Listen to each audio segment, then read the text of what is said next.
Es un placer presentar a Mauricio Fernández. Mauricio fue mi estudiante aquí en biología y a mí me ha tocado ver su desarrollo como científico. En realidad, Mauricio tiene una cosa que le sobre, yo creo que es capacidad de trabajo, es una persona así muy esforzada, muy trabajadora. Y el otro día conversábamos que desde que se graduó de su doctorado, que lo sacó en la Universidad de Unicamp en Brasil, pues no le ha faltado trabajo. Entonces yo creo que a pesar de que lo que se dice, no hay trabajo para los biólogos, pues Mauricio prueba que si le ponen, ¿verdad? Sí van a encontrar oportunidades. Entonces ha sido interesante ver el desarrollo de Mauricio como científico, como estudiante. Mauricio era un estudiante difícil, ¿verdad? Yo tuve que ver un psicólogo, eso no es mentira.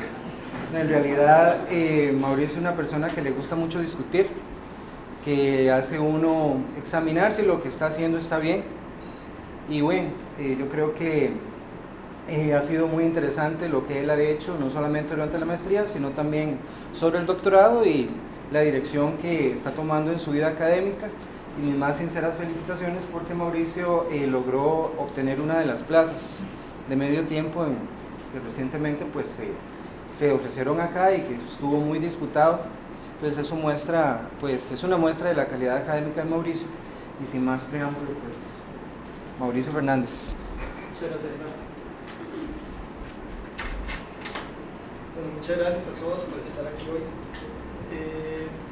El tema de mi charla, bueno, es un poco general su nombre, pero la verdad son dos estudios de caso sobre parte de mi trabajo que fue hecho en el doctorado en Brasil. Muchas personas aquí me han dicho me han preguntado, bueno, ¿qué hizo usted exactamente? Sería bonito si diera una charla. Entonces, pienso que esta es una bonita oportunidad de presentar parte de ese trabajo, que es sobre reproducción de plantas, pero también mucho sobre la ecología de estas especies de plantas con las cuales trabajo. Entonces, aparecen aquí dos coautoras, que son Marlisa Sima y Vera Solferini. Una fue mi orientadora y la otra mi coorientadora durante este trabajo. Entonces, todo lo que está aquí fue hecho en colaboración, ya sea de una u otra forma, con ellas dos. Bueno, entonces, sin más preámbulo,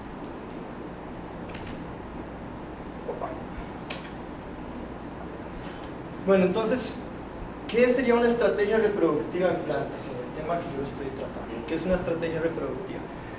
En este caso, lo voy a ver de la forma como es distribuida la energía a lo largo de la vida en reproducción y en otras funciones específicas de la planta.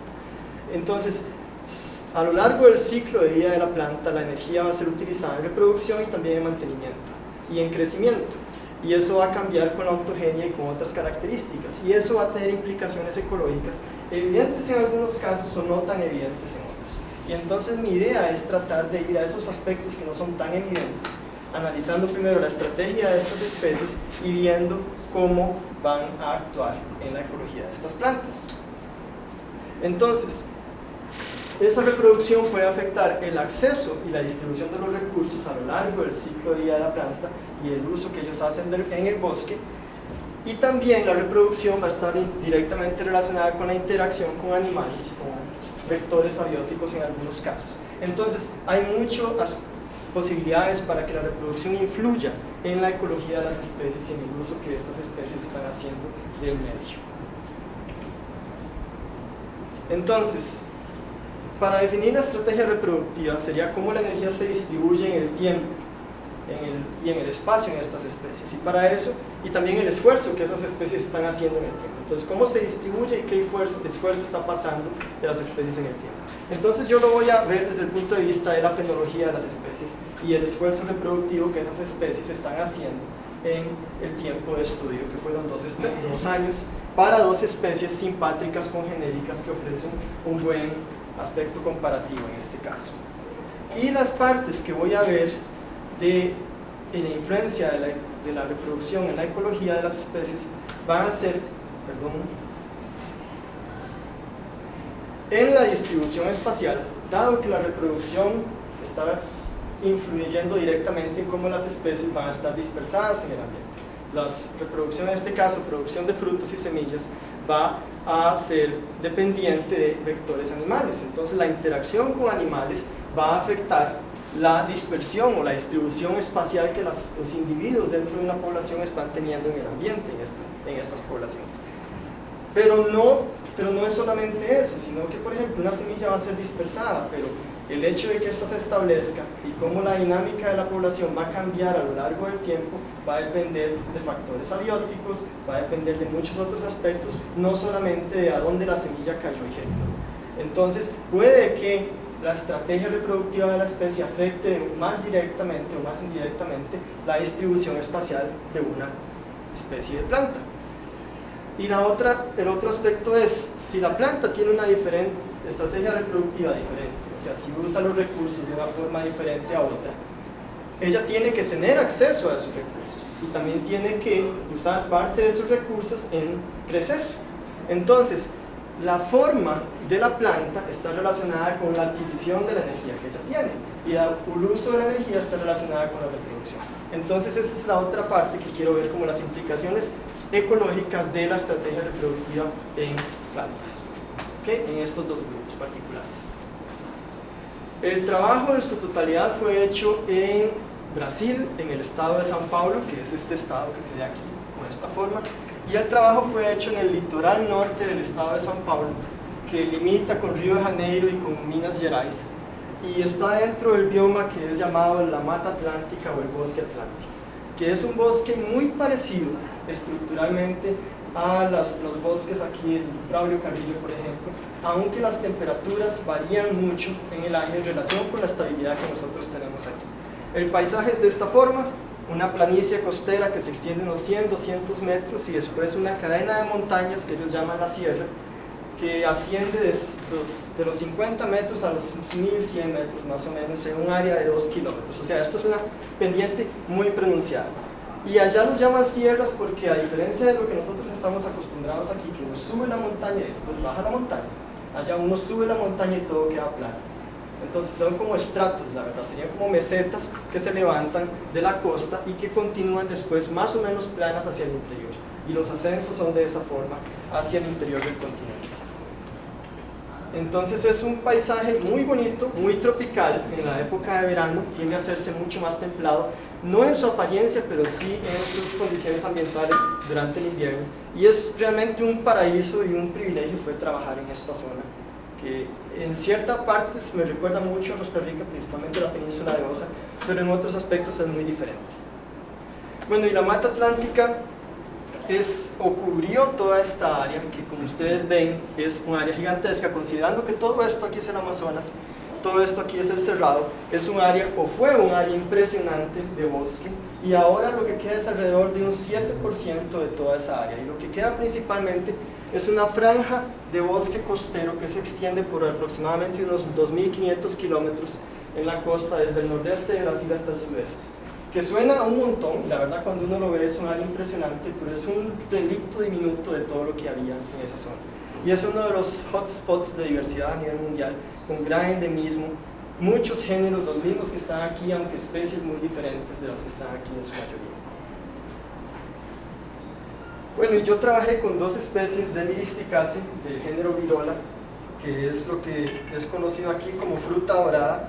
Hay varias especies, y estas dos especies son endémicas de la Mata Atlántica.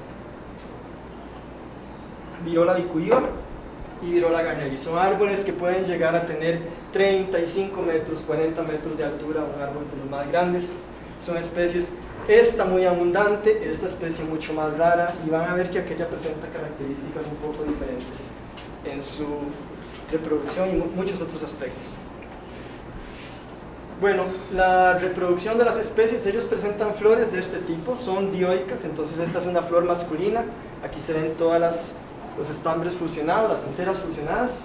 Son flores diminutas de más o menos unos 5 milímetros de diámetro, bastante pequeñas, que cubren abundantemente la copa en la época reproductiva.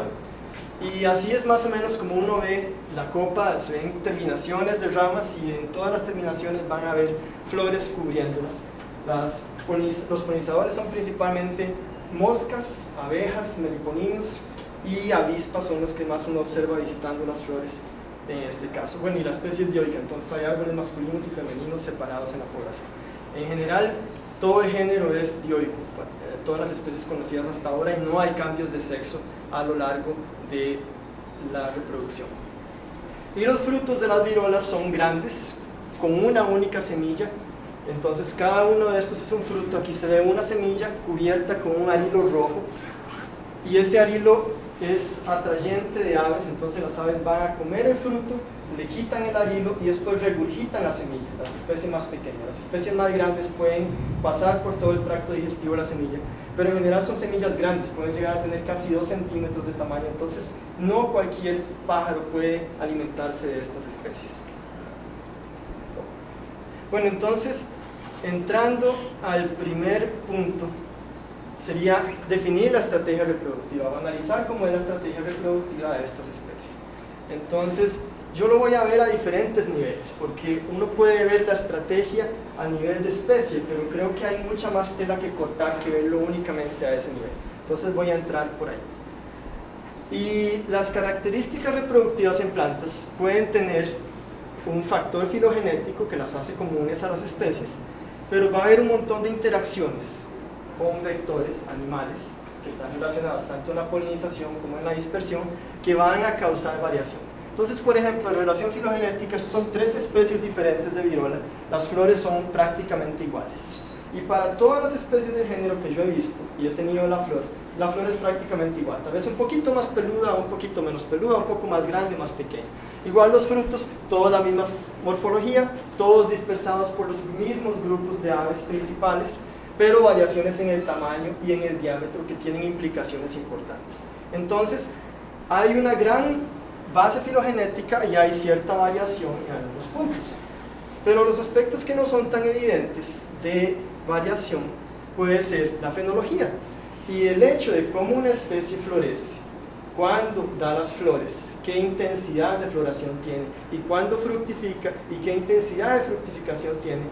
Parece a veces como algo trivial, pero yo creo que hay gran variación a nivel de especies, y eso tiene implicaciones grandes, o puede tener implicaciones grandes en la composición y en la estructura de las poblaciones y las comunidades de plantas. Y uno tiende a ver o al revés, o ver por encima la importancia de estos aspectos. Entonces, primero voy a describir esta estrategia reproductiva fenológica para después entrar en ver en las posibles implicaciones ecológicas que esto podría tener. Entonces, si yo uso este gráfico, aquí esto sería tiempo y esto me representa un momento de floración, siendo que la barra se hace más gruesa cuando hay floración o un pico de floración, yo tengo una representación de la floración en el tiempo para una especie. Y puedo tener eso para varias especies, pero en una especie dioica yo puedo separarlo y ver eso para los 2 sexos, tanto para los individuos estaminados, que serían los masculinos, y voy ahora, aunque tal vez no sea lo más correcto, voy a seguirlos llamando masculinos y femeninos, y para los pistilados, que son los femeninos, porque todos sabemos que los sexos tienen recursos, o más bien necesidades fisiológicas y energéticas diferentes en su reproducción. Entonces aquí voy a tratar de separar los 2 sexos y ver si hay diferencias en la estrategia reproductiva que ellos presentan. Y dentro de los sexos, yo puedo también ver si hay estrategias a nivel de individuo, o sea, si los individuos a lo largo de su ontogenia, o sea, su desarrollo, pueden cambiar de estrategia según las necesidades o los requerimientos energéticos que ellos presenten. Entonces voy a ver esto a estos 3 niveles y tratar de desglosarlo para estas especies. Entonces, si yo lo hago a nivel de individuo, ya esto no me representaría una población, sino que me representaría un individuo particular y un pico de floración o de fructificación en el tiempo. Entonces puedo compararlo a un nivel más reducido.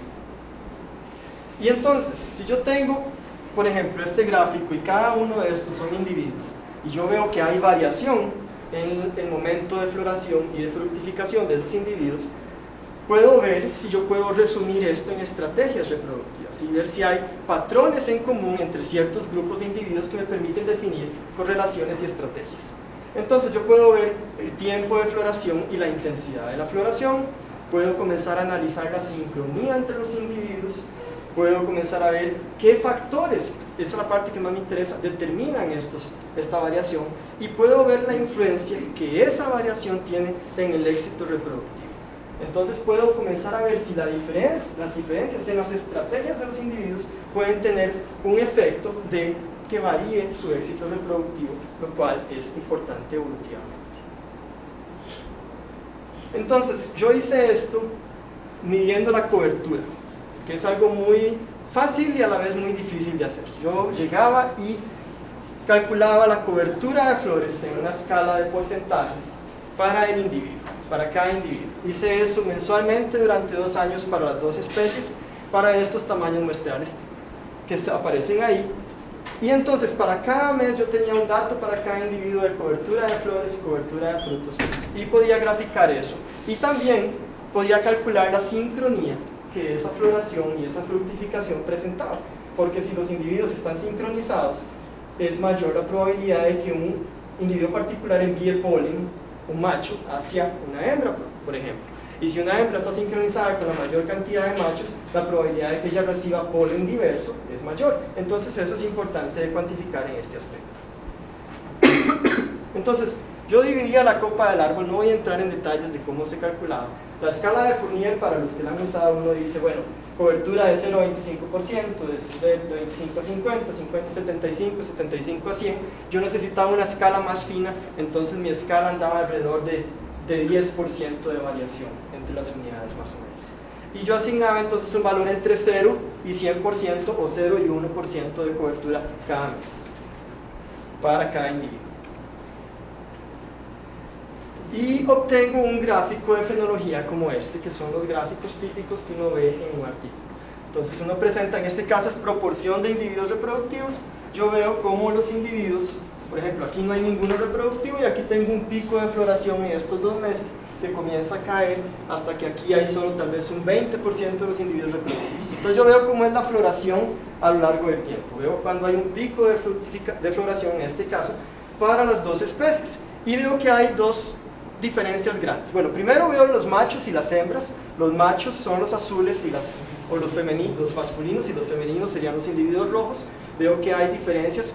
Por ejemplo, los masculinos están floreciendo por mucho más tiempo, incluido una época en la que no hay hembras presentando flores.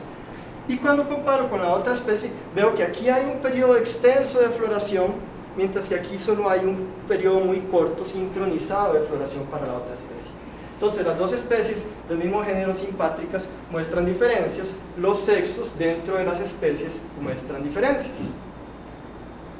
Si yo comparo la intensidad de la floración en el pico, que es el periodo donde hay más floración, donde más interesante puede ser, para ver los comportamientos de los sexos, encuentro lo siguiente. Para una especie, la que tiene ese periodo largo de floración, veo que los machos, o los masculinos, invierten un montón más que los femeninos. Esto es cobertura de la copa. Entonces, hay mucha más cobertura de flores en la copa en machos que en hembras.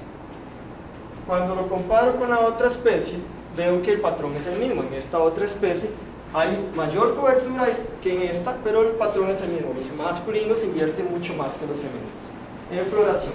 Lo que tiene lógica porque en este caso los masculinos no invierten recursos después, ellos solo producen flores. Las hembras o femeninos tienen que producir frutos. Entonces la teoría dice, bueno, hay que ahorrar recursos para producir frutos posteriormente. Entonces va por ahí. Sí, bueno, entonces veo la diferencia en el esfuerzo reproductivo entre los sexos. Machos invierten más que las hembras, eso es algo esperado. Ahora yo quiero verlo a nivel de individuo. Quiero ver cómo esto que está aquí yo lo puedo partir separándolo en cada individuo a la vez. Y obtengo esto. Ahora cada línea es un individuo diferente. Ya no es una línea que me representa la proporción de individuos floreciendo, sino que cada línea es un individuo diferente. Veo que las hembras tienen en general floraciones más reducidas que los machos, eso ya lo vi allá. Veo que las hembras extienden su floración muy poco en comparación con los machos. Entonces voy a enfocarme en los machos, que parece que podrían estar teniendo una diferencia de competencia o alguna variación intrínseca que le permitiría tener un esfuerzo reproductivo diferente. Entonces, si yo separo los machos, esos son todos los individuos juntos, yo puedo hacer 2 grupos. Un grupo de individuos que me extienden la floración a periodos fuera del pico, que son pocos individuos como se ve ahí, y puedo también separar un grupo de individuos que no extienden la floración y que son la mayoría.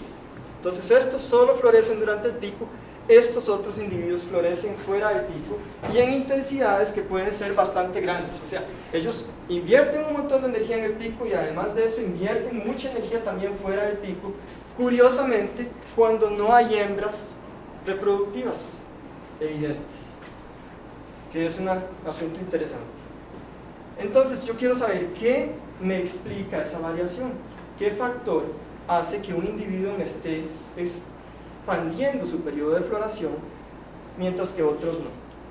Y busco una relación con diámetro a la altura del pecho, y encuentro esto: los machos tienen una relación con floración, con tamaño, en este caso.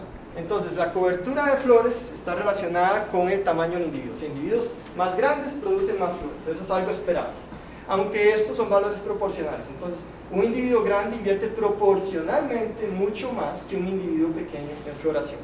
O sea, individuos grandes me están invirtiendo más recursos en floración. Ahora yo quiero ver cómo la sincronía está relacionada con el diámetro, y obtengo este patrón.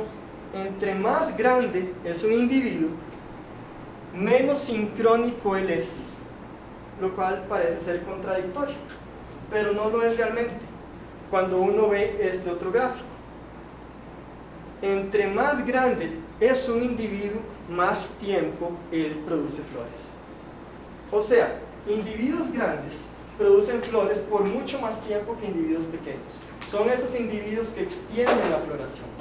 Y por eso, por producir flores por mucho más tiempo, es que ellos se vuelven asincrónicos, porque están produciendo flores en momentos que no hay hembras reproductivas en la población. Entonces el índice calcula un valor más bajo de sincronía. Entonces, ¿por qué le sirve a un individuo producir flores? Bueno, antes de eso, a pesar de no tener una relación, vean que hay mucha variación. Entonces, aunque yo compare un diámetro parecido, por ejemplo, estos individuos que tienen diámetros parecidos, yo encuentro que hay mucha variación. Entonces, es una tendencia más que una regla. Y lo que puedo ver es que existe aún la posibilidad de que individuos pequeños puedan estar compitiendo o haciendo esfuerzos proporcionales a individuos mucho más grandes. Entonces, aunque hay una tendencia a que el tamaño me influye en la floración y la intensidad de la floración, también hay variación interna en esa parte. Ahora, esto es fructificación. Para esta especie, los frutos comienzan a madurar más o menos en diciembre, pasan verdes todo este tiempo, y más o menos en junio comienzan a madurar, y hay frutos maduros disponibles por 6 a 7 meses en la población. Y esta especie tiene frutos relativamente pequeños. Ahora vamos a ver la otra especie, que es, bueno, esta es la relación, entre el diámetro y la cobertura de frutos, y se ve que hay una relación interesante. Entre más grande es el individuo, más frutos produce. Entonces esta especie calza como con todo lo esperado. Individuos más grandes producen más flores, las mantienen por más tiempo y producen más frutos. Ahora viene la otra especie, la especie que era totalmente sincrónica. Vean que los machos y las hembras tienen intensidades parecidas, no hay floración fuera del pico. Si hago el mismo análisis que hice con la otra, tengo análisis a nivel de individuo, pero aquí hay algo interesante. Vean que los colores de este grupo aquí son completamente diferentes de los colores de ese grupo ahí. Esos son 2 años seguidos. O sea, los individuos que se reprodujeron este año, ninguno se reprodujo ese año. Y los que se reprodujeron ninguno se reprodujo este. Y cuando yo hice eso, y observé eso, lo seguí por 4 años, ese patrón se mantuvo. Cada individuo se reproduce cada 2 años. Es una floración bienal. O sea, un año sí, un año no. Entonces hay 2 grupos. Hay grupos de individuos de años pares. Hay un grupo de individuos de años impares. Lo cual es algo que yo nunca había visto reportado. Uno puede ver que hay, tal vez en algunos casos las hembras se reproducen cada 2 años, pero los machos se reproducen cada año. En este caso no, machos y hembras se reproducen cada 2 años de forma constante a lo largo de 5 años de observación para las poblaciones. Entonces yo pensé inmediatamente, o alguien me dijo, uy, se está dando especiación. Entonces usted puede ver análisis genéticos de los 2 grupos. Y cuando uno hace una comparación genética de los 2 grupos, la verdad son idénticos genéticamente. Entonces, la explicación para esa identidad genética es, probablemente cuando un individuo alcanza su tamaño reproductivo, no hay señales ambientales que sean bienales, ¿verdad? Entonces uno no puede esperar que la floración cada 2 años responda a una señal ambiental. Más bien va a ser cuando un individuo alcance su tamaño reproductivo. Y lo puede alcanzar en un año par o en un año impar. Entonces, individuos de los dos grupos pueden estar entrando a reproducirse en cualquier otro grupo, y eso mantiene una cohesión poblacional genética. Y lo interesante es, si uno no lo hace a nivel de individuo, uno no nota estos patrones. Uno llegaría a la población y vería virolas bicuivas reproduciéndose cada año, pero no notaría que hay grupos de individuos que se reproducen cada 2 años y que son constantes en la población. Igual yo no puedo decir que un individuo no cambie a lo largo del tiempo, probablemente lo van a hacer en algún momento. Por ejemplo, un año seco, un año frío, puede que cambie el momento de floración, y entonces podría darse cruces ahí. Pero vean que la estrategia es completamente diferente a la especie congenérica que coexiste con él, que es simpátrica en el mismo ambiente. Y cuando yo comparo la intensidad de floración con el diámetro, no encuentro relación ninguna. O sea, aquellos patrones de que individuos grandes reproducían por largos periodos, mientras que los pequeños por cortos periodos, aquí no. Aquí hay una variación grande, no hay relación con tamaño. Lo cual sería esperado pensando que un árbol puede almacenar recursos por 2 años. Y entonces él simplemente tiene suficientes recursos para hacer el máximo esfuerzo que le sea posible en un momento determinado. Pero sí se ve que los machos tienen intensidades, esto es el promedio de floración, más altas que las hembras, como se mantenían los otros grupos, lo cual es esperado. Y tampoco hay relación con la cobertura de frutos, siendo que el otro sí tenía una relación con cobertura de frutos, este no la presenta. Y el otro aspecto que es diferente es la fructificación. Esta presenta fructificación masiva en un único mes. O sea, todos los frutos maduran al mismo tiempo, pasaron verdes todo el año, esperando un mes en el cual ellos van a madurar todos de forma masiva. Y la reproducción es masiva en ese caso, producen tantos frutos como la otra especie. Compárenlo aquí, entonces, aquí pasaron madurando frutos que se fueron dispersando gradualmente, aquí los frutos fueron madurados en un único mes de forma masiva. Los dispersores de estas plantas son aves, como mencioné. Los más importantes en la zona van a ser estos tucanes, Ramphastus vitellinus, Seleniera maculirostris, 2 especies que tenemos los mismos géneros aquí, aunque especies diferentes, pero estos son los más importantes porque dispersan todos los frutos, porque son grandes, ellos pueden tragarse los frutos de cualquier especie. También va a haber otros como algunos cotíngidos, Brongnias nudicolis, que es una araponga, que es básicamente un pájaro campana brasileño, el sonido es el mismo, aunque lo hace repetitivamente en lugar de aquí, que hace solo un llamado, pero estos pueden hacerlo con cualquier especie.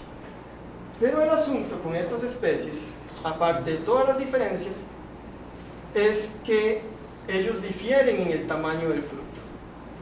Hay una especie, la especie esta que tiene la floración bienal, que produce todos los frutos en un periodo corto, tiene frutos que son mucho más grandes, más anchos que la otra especie que tiene la floración cada año y que produce frutos por muchos meses. Entonces, ¿qué define que un organismo pueda dispersar una semilla o no? Básicamente un ave, si se la puede tragar. Y si el fruto es mucho más ancho, no todos los organismos van a poder tragarse. Entonces, la especie de fruto pequeño tiene muchos más dispersores que la especie de fruto grande, porque más especies de aves se la pueden tragar. ¿Ok?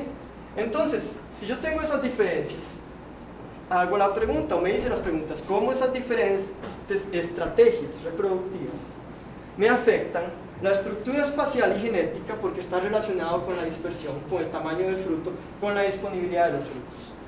Y cómo eso me afecta el uso del espacio de los individuos. Si tengo machos y hembras, y los machos y hembras ya vi que dan esfuerzos reproductivos diferentes y que requieren la energía en momentos diferentes, ¿será que la forma del individuo cambia? Porque la forma está relacionada con la captación de energía y el uso que el organismo hace del dosel. Entonces, me puse a ver estos 2 factores para comparar las especies con base en las estrategias reproductivas que ya describí. Entonces, primero, las características del fruto y la fenología reproductiva afectan la estructura espacial y genética en estas poblaciones.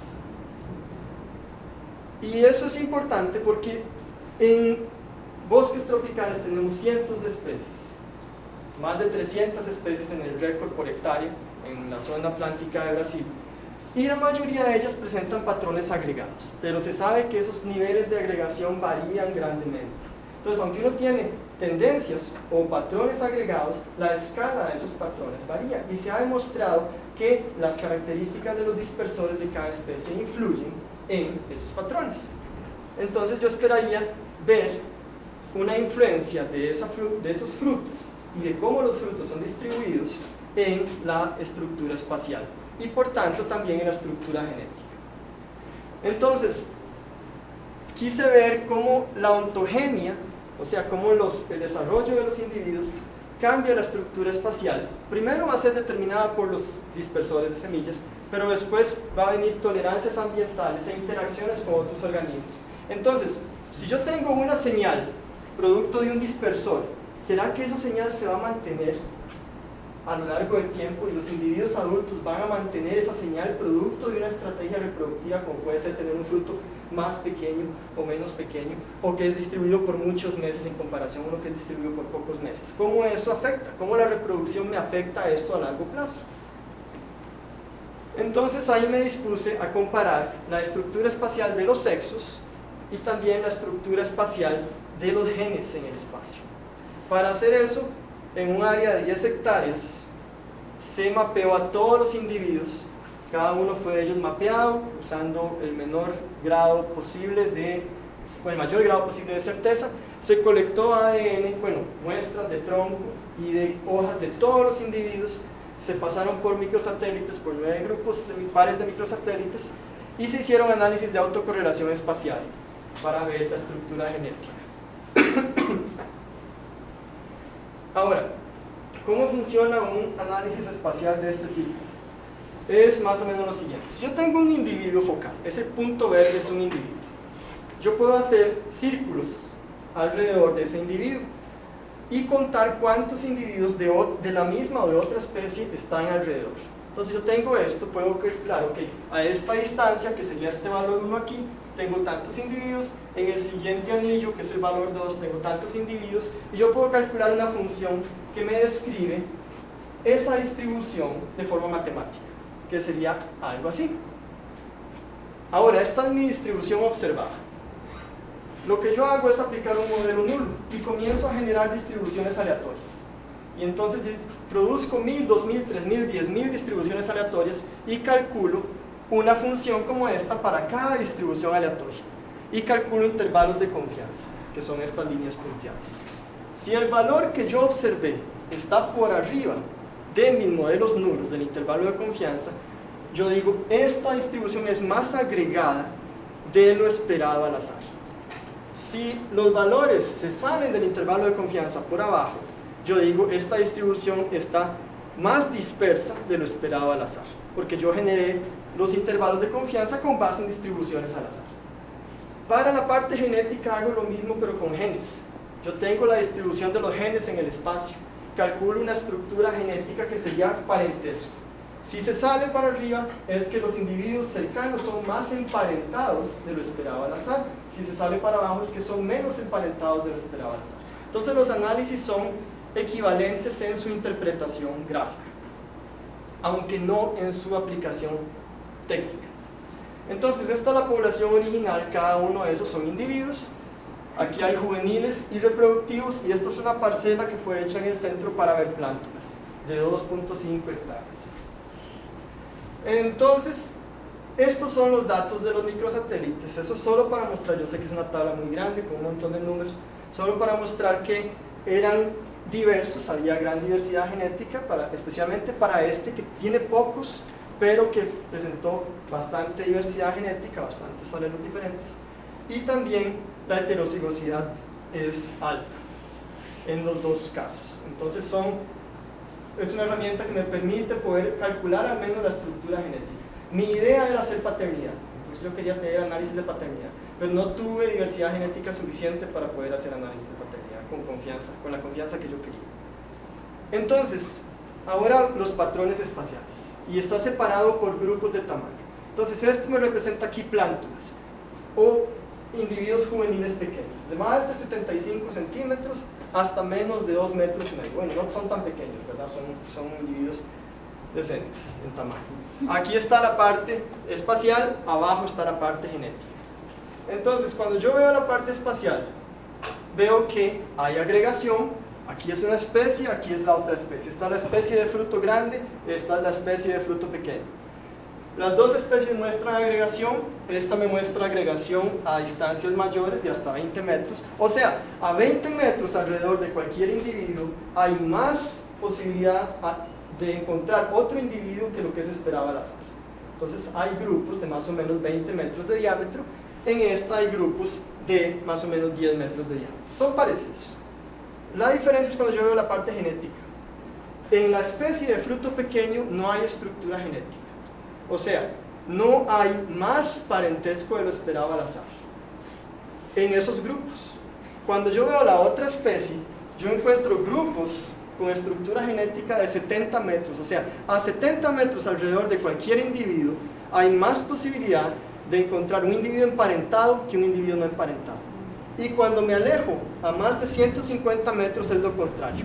Ya ahí prácticamente cualquier individuo que yo encuentre está menos relacionado con mi individuo focal que lo otro. Lo cual me dice a mí, ok, esta especie de fruto grande puede estar teniendo limitación de dispersión. Y entonces los frutos pueden estar cayendo y quedándose ahí y formando grupos de individuos emparentados. Cuando yo veo esto para juveniles, que ya van individuos de más de 2,5 metros de altura, hasta cualquiera que no sea reproductivo, tengo patrones de agregación grandes, hasta 80 metros, la densidad baja, pero tengo los mismos patrones de agregación hasta 80 metros alrededor de un individuo. Es más probable encontrar otro individuo que lo esperaba al azar. La estructura genética aquí aparece a niveles muy bajos y aquí se extiende más o menos hasta 80 metros. O sea, cada grupo de individuos está emparentado en esta especie de fruto grande, mientras que en esta otra hay grupos grandes, pero el nivel de parentesco es muy bajo, lo cual es esperado de nuevo con una hipótesis de limitación de dispersión, lo cual es esperado porque la planta de frutos grandes tiene menos dispersores y esos dispersores en general son poco abundantes y hay cacería en la zona también, entonces tienden a ser eliminados. Y cuando yo veo adultos, individuos reproductivos, encuentro patrones espaciales de agregación que se presentan en las dos especies, menos en Virola garneri, que es esta de los frutos grandes, y esta es la única que me conserva estructura genética a nivel de adultos. O sea, inclusive cuando pasaron 100, 200 años y todo el filtro ambiental que mató un montón de organismos y que causó el aclaramiento de la población, aún la estructura genética se mantiene. Lo cual es interesante porque me dice, esto no es algo trivial, no es algo que yo veo a corto plazo. Para que esto se dé, son cientos de años de acumulación de estas características. Porque estos son individuos que tienen 200, 300, 400 años de edad, porque son adultos. Entonces, esto no es una característica dependiente de cacería en los últimos 50 años, por ejemplo, es algo a largo plazo. Entonces, en resumen, me refleja la estructura espacial, patrones de dispersión sí, y me demuestra que hay un efecto de los dispersores en la estructura genética. Y eso está relacionado con la estrategia reproductiva. Porque esta especie que tiene limitación de dispersión aparentemente es la que produce todos sus frutos en un mes y la que produce frutos grandes que no todo se puede comer. Ahora, eso no la hace menos eficiente o no le está causando problemas aparentes. Simplemente me está mostrando que la diferencia en la estructura, en la estrategia de fructificación me está reflejando o se está reflejando en la estructura espacial y genética de la población. O sea, tiene implicaciones ecológicas posteriores y a largo plazo que no son evidentes. Y otro aspecto que hay que considerar también es si hay especialización en ambientes o diferentes tolerancias ambientales. Porque vean que las dos especies no se distribuyen homogéneamente en el área. Esta tiende a estar mucho más acumulada en esta zona. Y eso podría influenciar también esos patrones. Entonces puede ser que también el hecho de que necesite un ambiente particular favorezca puntos de reclutamiento cerca del árbol madre. Y entonces por eso también tengo estructura espacial genética, agrupamiento de genes y agrupamiento de individuos. Entonces no puedo separar completamente y darle la responsabilidad a los dispersores. Hay factores otros que pueden estar influyendo. Bueno, entonces patrones, en conclusiones, patrones de agregación similar, diferentes tolerancias ambientales porque ocupan diferentes ambientes, Parentesco indica posible limitación a la dispersión de semillas en la especie de fruto grande, no en la especie de fruto pequeño. Y eso es posiblemente un efecto de diferencias en tamaño del fruto y en el tiempo de fructificación que las especies presentan. Ahora la segunda pregunta, que es la forma del árbol si está influenciado por la estrategia reproductiva. Pensando en que la estrategia reproductiva diferencial implica diferentes necesidades de recursos y que la forma del árbol, especialmente de la copa y su posición en el dosel, está relacionada con cuánta energía el árbol captura y puede tener disponible. Entonces, hay asignación de recursos a crecimiento y reproducción, eso es un hecho. Y cómo esa asignación de recursos se da, yo la puedo ver de una forma alométrica. Recuerden que alometría es la relación entre dos variables continuas en un individuo. Entonces yo puedo ver la relación entre el diámetro y la altura, relación entre el diámetro y la altura, y ver eso como una recta, que es una relación alométrica entre esas dos variables. Y entonces yo puedo representar la forma del individuo de una forma gráfica. Entonces puedo ver la variación en la forma con análisis alométricos en este caso. Y puedo comenzar a ver implicaciones de variación en la forma en el uso del espacio y la adquisición de energía.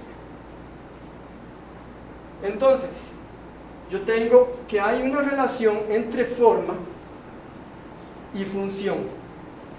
La forma de la copa, la altura del árbol, el diámetro, todo eso tiene relación con la función, en este caso entendámoslo como captura de energía, uso del espacio.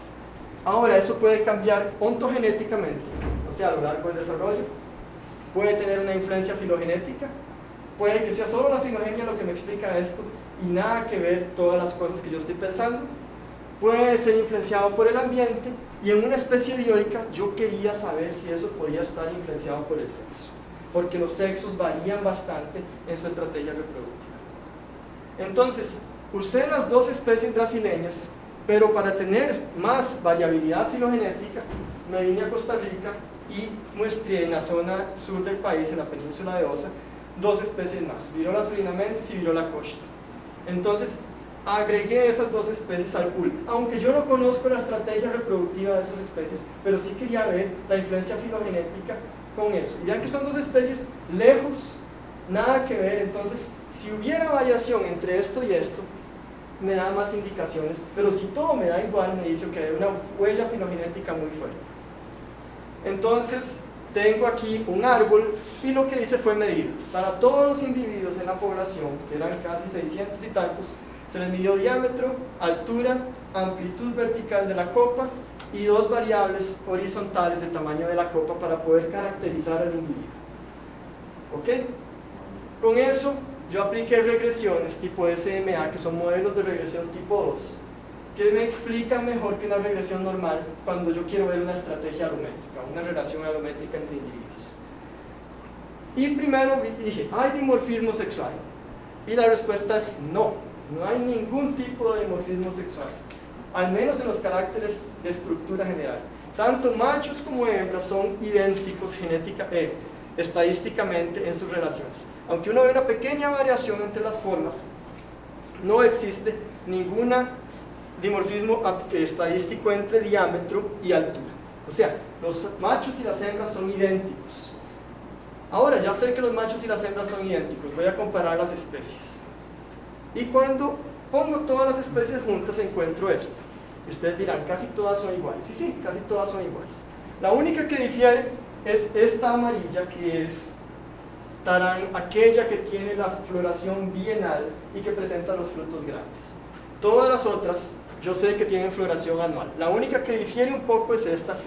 Y lo que me dice es, está haciendo un uso más bajo del dosel, porque con un diámetro equivalente ella alcanza alturas menores. Entonces ella está un poco más abajo en el dosel proporcionalmente que las otras especies. Y cuando yo comparo la copa, porque la copa es la base, es el panel solar del árbol, es la parte que le permite capturar energía. Entonces quiero ver la relación del diámetro con la copa, y ahí sí encuentro más variación. Pero cuando yo comparo las pendientes, me dan todas idénticas, todas esas pendientes son idénticas. Lo que dice, la tasa a la que el diámetro o la tasa a la que la copa aumenta con relación a un aumento en el diámetro es la misma en todas las especies.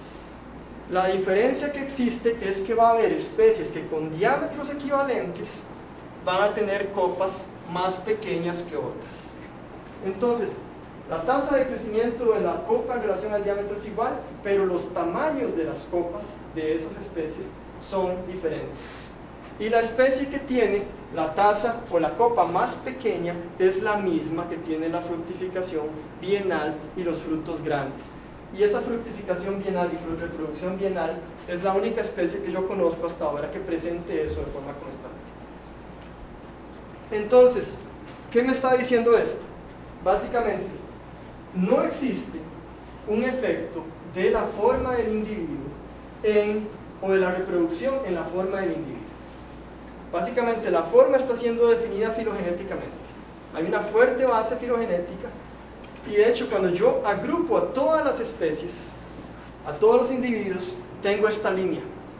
Existen modelos alométricos y esos modelos alométricos, por ejemplo, este tiene una pendiente de 0.67. Esa es exactamente la pendiente de un modelo alométrico de estabilidad elástica, que lo que dice es, ok, es la forma de un árbol que es más estable a daño mecánico.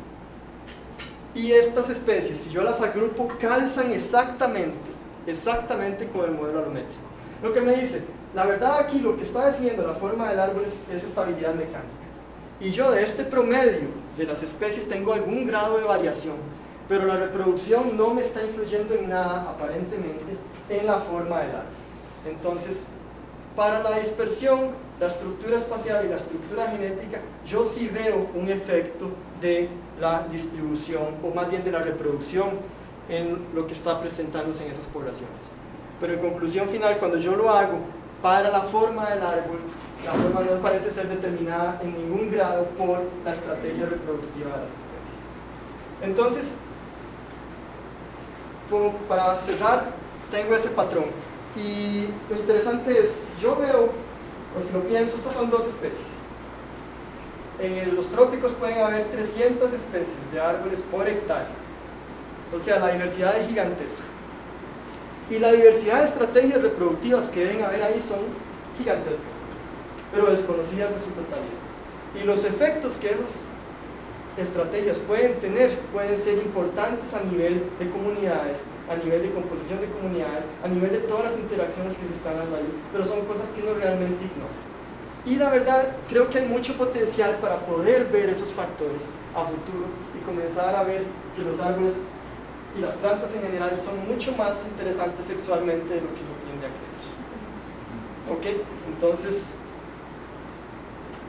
en conclusión, no hay dimorfismo sexual, forma parece ser determinada por arquitectura y restricciones filogenéticas. Muchísimas gracias.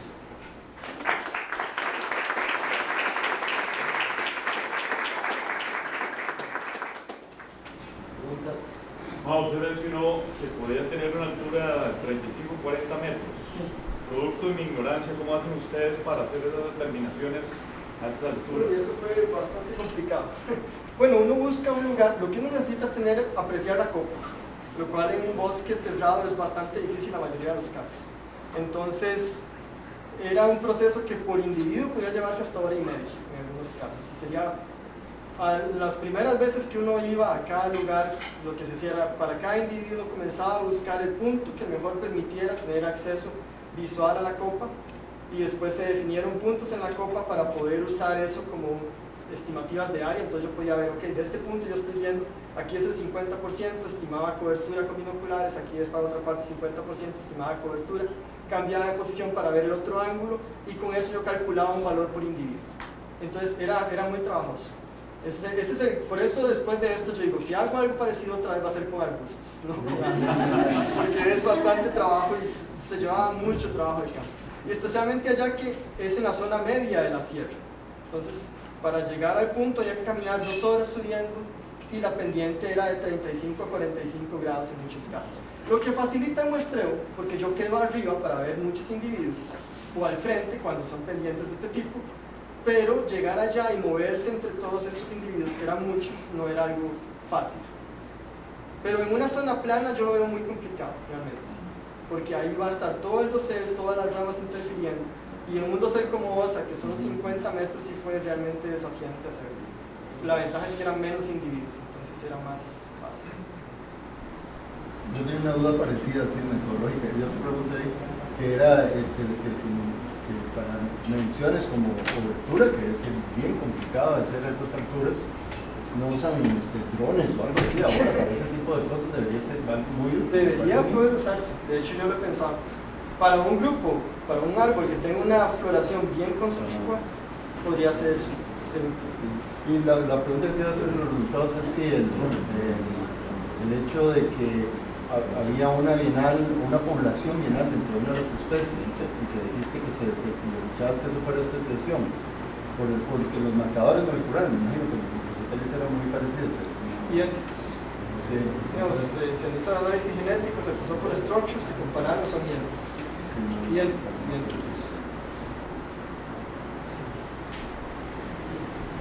Usted hizo la relación alométrica a nivel estático, pero ¿qué esperaría usted a nivel homogéneo? ¿La misma relación? Sí. Probablemente, de hecho yo la partí. Entonces yo comparé para cada tamaño, como lo tenía separado por niveles ontogenéticos, yo lo comparé y son iguales. Eso es un continuo, ¿no? Eso es muy continuo. Porque en otros trabajos, en un trabajo que hicimos con Gerardo, con palmeras, sí había un cambio alométrico. Entonces, individuos de menos de 1 metro, por ejemplo, tenían una relación alométrica y después cambiaban a otra relación alométrica. Entonces, por eso mismo yo traté de ver si aquí había algo de ese tipo, pero no, es un continuo. Desde plántulas de 75 centímetros para arriba hasta 47.2 metros, que era más alto, se mantuvo. Sí, Mauricio, siguiendo un poquito en la pregunta de Gibi, la parte de alometría, me llama mucho la atención que en la gran mayoría de las relaciones que usted exploró era casi variables independientes versus su variable respuesta, en este caso pues el esfuerzo reproductivo en general, pero no sé si usted exploró, por ejemplo, combinaciones de variables. Sí aplicó la regresión tipo 2, ¿verdad? Que eso lo que asume es que las variables predictoras son variables aleatorias también. Entonces se añade un pequeño cambio, ¿verdad? O modificación a lo que es la regresión en sí, pero es muy pequeñito. Entonces no sé si usted examinó grupos de variables de manera combinada. Eso por una parte. Y por otra, me llamó mucho la atención, que usted lo puso en una diapositiva, donde decía que los árboles tropicales, la mayoría tenían un patrón de dispersión o espacial agregado, lo cual me llama la atención porque al menos en los estudios, digamos, clásicos, ¿verdad? Y eso incluye, por ejemplo, modelos, por ejemplo, de Janssen y Connell, tratan de explicar lo que es la hiperdispersión. Entonces, no sé si es el caso particular de esta especie o de su sitio de estudio, pero si uno ve las curvas de acumulación de especies, de un montón de especies tropicales, de lo que ve es una J invertida, ¿verdad? Entonces, lo que predominan son las especies raras que están hiperdispersas. Entonces, tal vez nos podría aclarar. Bueno, los trabajos estos lo que han hecho es comparar tamaño de fruto y tipo de dispersión y comienzan a ver patrones de agregación en estas 50 hectáreas, por ejemplo. Entonces ellos tienen toda la distribución de los individuos para cientos de especies en ese caso, tienen el patrón espacial de todos los individuos, pueden calcular el nivel de agregación y lo correlacionan con el tipo de dispersión que es conocido para cada especie. Y ellos encuentran patrones muy consistentes de agregación espacial a diferentes escalas. Claro que para algunas especies es a escalas menores, para otras especies es a escalas más grandes. Lo cual yo creo que si usted aumenta la escala lo suficiente va a encontrar una agregación, ¿verdad? Que va a tener un área vacía con un grupo de individuos en un espacio particular. Pero ellos encuentran este patrón y que es explicado por el tipo de dispersión. Pero sí es interesante lo de Janssen y Connell, porque va en contra de Janssen y Connell, ¿verdad? Pero también Janssen y Connell hay varios trabajos que están, o que han mostrado que no aplican todos los casos. No todos lo siguen. Entonces, a mí me llamó la atención también eso. De hecho, yo traté de ver aquí los patrones de agregación, que es algo que no mostré, de los individuos de las plántulas en relación a las plantas madres. Bueno, en este caso es el patrón de dispersión espacial para esta especie es agregado. ¿Sí? Y cuando uno lo compara, la especie de fruto grande se agrega abajo de las madres, lo cual va en contra de Janssen y Connell. No lo podemos como generalizar. No se puede generalizar, exacto. Y la parte de las variables agregadas, yo lo hice de dos formas y me dio idéntico. Primero, lo hice por las variables separadas, después, la verdad, primero lo hice de otra forma, que es la siguiente. Agarré un PCA o metí todas las variables en un PCA y agarré el eje 1 del PCA que me explicaba mucha variación y estaba muy consistentemente por todas las variables, era, digamos, cada variable apoyaba de forma más o menos constante al PCA, y lo hice contra el PCA y lo mandé así a la primera revisión al artículo. Ahí el autor, el revisor me dijo, está muy complicado porque no lo hace con las variables separadas, lo hice con las variables separadas, idéntico, y cuando yo comparé los gráficos dan exactamente iguales. Entonces ahí me quedé tranquilo con ese aspecto. Usted menciona que hay una limitante filogenética que por eso encuentra todos los patrones. No me queda claro cómo con las regresiones y la alometría puede ser que hay una limitante filogenética. No limitante, si dije esa palabra tal vez no es la correcta, ¿no? Voy un segundo. No funciona el teclado, no me puedo volver. Pero lo que pasa es, no una limitante, sino que yo veo una constante más bien, o veo una relación constante entre los 4 individuos, entre las 4 especies. Entonces eso lo que me da a mí a pensar es que la filogenia o la relación filogenética entre ellas es tan fuerte, todas se comportan prácticamente idénticas. Y cuando pongo, eso sí lo puedo mostrar creo, este gráfico que son las 4 especies combinadas, ese sería como el promedio de las 4 especies. Las 4 líneas que yo vi están muy alrededor de esta línea, se comportan parecido, y la línea me calza exactamente con el modelo teórico esperado. Ahora, sí, tiene razón, yo necesitaría muchas más especies para poder afirmar lo de filogenia, pero yo veo una tendencia filogenética fuerte en los datos, no limitante, pero sí lo que me dice es más o menos este género, todas las especies tienden a comportarse de forma parecida, lo cual me hace, o me da confianza desde un punto de vista, es cuando uno ve un árbol, y cuando uno ya ha pasado mucho tiempo viendo árboles, si yo veo una virola a 500 metros, bueno, a 100 metros, yo puedo decir de lejos, eso es una virola, por el patrón de ramificación, por la estructura del árbol. Y si yo veo otra especie de virola, que está en el mismo lugar, yo puedo decir, eso es una virola, así, de lejos. No puedo decir cuál especie, pero yo sí puedo decir, es una virola. Entonces, esa constante en la forma del árbol que yo percibo como verlo parecido de lejos, me está diciendo que filogenéticamente hay una constante en la forma. Y aquí el dato lo que me está diciendo es, alométricamente yo veo una constancia en la forma, que yo en este caso asumo como una constancia filogenética para el grupo. Ahora tendría que ver si yo meto otros géneros o otras familias que tanto me varía, porque también podría compararlo con otras especies y ver si todas las especies se me ajustan a este modelo. Y si todas las especies que no son relacionadas se me ajustan a este modelo, yo digo no es filogenético, es estructural meramente. Pero hay variación en otras especies. Entonces yo lo veo, puede que esté equivocado, lo veo más como una relación filogenética en ese caso. Sí. Con respecto a las especies dispersoras de los frutos y semillas, ¿cómo son las estrategias reproductivas de estas aves? ¿Tienen alguna sincronía con las estrategias reproductivas de las plantas? Eso es... Bueno, no lo sé para estas especies exactamente. No lo esperaría, porque no es el único tipo de recurso alimenticio que ellas presentan. Entonces estos son bosques hiperdiversos, hay montones de frutos, montones de semillas. Y aunque a ellas sí les encanta esto, porque uno las ve constantemente en el árbol comiendo y regurgitando, y a veces hasta se ven llenas de estar comiendo frutos y regurgitando semillas constantemente de toda la comida que se dieron, no sé si existirá alguna relación con la fructificación de esta especie particular o de las otras especies.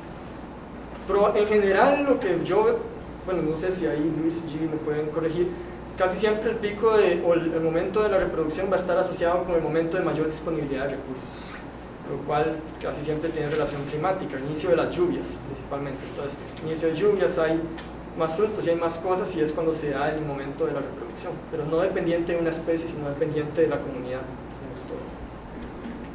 Sí, bueno. Me llamó la atención que el inicio de la, el inicio de la floración era así, ¿verdad? Un pico. Y estaba ocurrido por un mes completo en ambas especies entre los 2 años. Sí. En un año empezó en noviembre, el otro en diciembre, Sí. y en el otro especie en octubre y noviembre. ¿Había algún factor climático? Yo tenía datos climáticos, pero el asunto es cuando yo hago un gráfico que me pone la floración y la fructificación y los datos climáticos, calzan. digamos, como que ese año hubo una temperatura más alta, pero yo no puedo decir exactamente, la floración fue desencadenada por el pico más frío, o por el pico de temperaturas más altas, o por la precipitación tal, sino que yo veo que existe una concordancia entre los tres valores, temperatura máxima, temperatura mínima y precipitación, y inicio de la floración, pero yo no puedo decir cuál es el que me lo está desencadenando, que es una limitación que tiene este tipo de análisis. Uno ve la concordancia, pero o decir fue este factor exactamente que lo desencadena es casi que imposible si no hay un diseño experimental que lleve a eso, y con árboles no se puede hacer un diseño experimental de ese tipo. Sí, me llama la atención, así por pura curiosidad, cuando usted presenta la trayectoria de grado de parentesco versus estadio ontogenético y lo compara con sus modelos nulos. Y creo que para adultos como tenían un parentesco muy bajo, pero luego la curva vuelve a subir y entra dentro del rango de valores aleatorios. Entonces me llamó la atención, ¿verdad? Porque yo hubiera esperado que el patrón se mantuviera, ¿verdad? Pero en vez de mantenerse, ¿verdad?, vuelve a subir y cae dentro del rango aleatorio. No le puedo mostrar la diapositiva, pero eso yo creo que es un efecto del análisis, porque hay análisis espaciales, por ejemplo, la K de Ripley, que él agarra toda la distancia entre 0 y 10 metros, entre 0 y 20 metros, entre 0 y 30 metros alrededor de un punto, y esta lo separa, esta va de 0 a 10, de 10 a 20, de 20 a 30, y él va aislando segmentos. Y entonces yo creo que puede ser un efecto más de ese aislamiento que se está dando que algo real en algunos casos. Yo creo que cuando los patrones son muy drásticos, consistentes, yo confío mucho, pero cuando me da esos pequeños variables o cambios que son difíciles de ¿No sería explicar, mejor entonces eliminar esa sección de la trayectoria? podría, pero digamos, yo los pongo íntegros en ese caso, sí, aunque no los puedo explicar. Si usted no confía... Podría cortar la trayectoria antes. No, porque yo en lo que me fijo más es en el patrón de la trayectoria. Entonces, por ejemplo, si ella se me salió al inicio y después entró, si se me salió a los 75 metros un piquito, la verdad yo no lo veo como tan relevante, porque ya me está mostrando que eso va consistentemente adentro. Entonces, si hay algún efecto del análisis, es despreciable en ese punto, porque la trayectoria en general me muestra que aquí están agregados y aquí es aleatorio. Por eso lo veo de esa forma, más que entrar en detalle y explicar cualquier pequeña variación, porque traté de explicar cualquier pequeña variación hasta que llegué a un punto en el que dije, no puedo explicar esas pequeñas variaciones. Bueno. ¿Viste algo de la morfología relacionada con la estabilidad del árbol? Sí, pues en ese caso, por ejemplo, perdón, termina. Sí, ¿cómo es eso?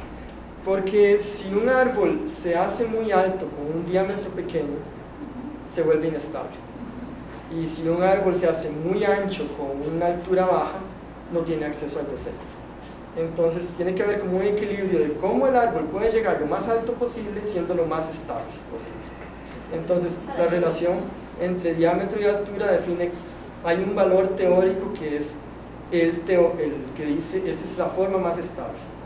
Si yo me salgo con alguna variable para un lado o para el otro, el árbol se hace más inestable, que es este modelito que se ve aquí. Este modelo es el valor teórico que dice una pendiente de 0.67 es el árbol más estable según este criterio. Y eso lo calculan, si no me equivoco, es como si calcularan, tienen un cilindro de estructura constante y comienzan a aplicarle presión, qué forma tiene que tener ese cilindro antes de que él sea su peso, algo de ese tipo. Entonces, asume que el árbol es un cilindro constante, lo cual no es cierto y por eso no tiene variaciones, ¿verdad? Aparte de que hay diferencias en la estructura de la madera, densidad de la madera y todas estas cosas que cambian de una especie a otra. Pero por eso es más que todo teórico. Lo que me sorprende es que calza exactamente, así, perfecto. Yo hasta me asusté cuando lo vi porque es perfecto el ajuste. Tenía una duda de, no sé si lo explicó en algún momento, la otra especie, los individuos grandes que eran asincrónicos. Ay, eso no, se me fue. No sé, la verdad eso fue una pregunta que quedó y que no puedo resolver, pero sí hay una hipótesis, que es, para otras especies, eso es una sierra, eso va desde 100 hasta 1100. Para otras especies hay un gradiente de floración según la altura. Entonces los individuos de zonas más bajas florecen primero y los individuos de zonas más altas florecen después. Entonces, pensándolo de qué ventaja le podría traer a un árbol florecer cuando no hay hembras o femeninos floreciendo al mismo tiempo, lo que pensamos fue tal vez movimiento de polen a larga distancia. Y que entonces la floración del pico puede hacer movimiento de polen a corta distancia con los individuos sincrónicos, y que si hubiera algún polinizador capaz de llevar polen más alto o más abajo en la sierra, que esa floración asincrónica les pueda dar una ventaja para enviar ese polen a larga distancia. Pero eso es un asunto complicado de probar. Pero sería como la única explicación con un poco de lógica que tuvimos para ese patrón. Pero ¿cuánto tiempo puede durar el polen viable? No lo sé para esta especie, pero pueden ser algunos días. Y si es un polinizador, y es que esa es otra, hay polinizadores en este mismo lugar que nosotros encontramos que, por ejemplo, hay especies endémicas de la parte baja, y cuando uno captura algunos grupos en zonas altas a 1100 metros, uno se encuentra el polen de la especie endémica de zona baja. Entonces uno sabe que esos polinizadores pueden moverse desde el nivel del mar hasta 1100 metros con polen viable para esa especie que no es esta. Pero entonces uno sabe que hay grupos que pueden hacer esos movimientos altitudinales fuertes. Entonces eso, aunque no son grupos polinizadores de esta especie, pero me da a pensar que podría haber algo parecido con esta especie, tal vez a escalas más cortas en el gradiente. Bueno. Mauricio, relacionado con esto del tamaño del fruto, de la unidad de dispersión, ya sea fruto o semilla, y pensando en estas especies que hipotéticamente fueron dispersadas por megafauna pleistocénica ya extinta, lo esperable en ese caso es que encontremos agregaciones justo donde están los árboles madre, ¿verdad? Y esto se observa. Para la especie de fruto grande, sí. No, pero para especies, ¿se han hecho estudios en esas especies? Se ha encontrado que entre más grande es el fruto, más intensa es la agregación de la población. ¿Sí? Y de hecho ese trabajo que mencionaba ahora, que es el que encontró estos patrones de agregación, él lo hace de esa forma: fruto de más de tal diámetro, fruto de más de tal masa, y lo correlacionan con nivel de agregación. Y si la agregación más grande está en aquellos frutos más grandes, entonces sí existe un patrón. No se puede atribuir directamente a la carencia de dispersores por megafauna, porque ya aún hay dispersores para esas especies, pero sí es una evidencia grande de que uno esperaría ese patrón, que un árbol que era dispersado por megafauna presente ahora patrones más agregados de lo que era esperado antes. Y sobre eso de pérdida de dispersores hay mucha tela que cortar. Hace 2 años se publicó un trabajo donde tienen fragmentos forestales en los cuales se extinguieron dispersores, pero hay fragmentos forestales donde están presentes los dispersores. Y ellos encontraron que en los fragmentos forestales donde ya no hay dispersores, el tamaño medio del fruto se hizo más pequeño a lo largo de 200 años. Pero también la tasa de germinación que esas semillas presentan disminuyó. Entonces, que había como una respuesta selectiva a la presencia a la carencia de dispersores, y más bien beneficiando a aquellos frutos más pequeños que podían ser dispersados por las especies remanentes. Y eso podría estar afectando a la población, porque es un cambio evolutivo. Aquellos individuos con frutos más pequeños se fijaron, pero su tasa de germinación disminuyó, y entonces eso trae un efecto grande a nivel poblacional. Es selección pasando por ausencia de dispersores. Entonces es algo muy interesante potencialmente de analizar. Bueno, vamos a hablar aquí. Muchas gracias.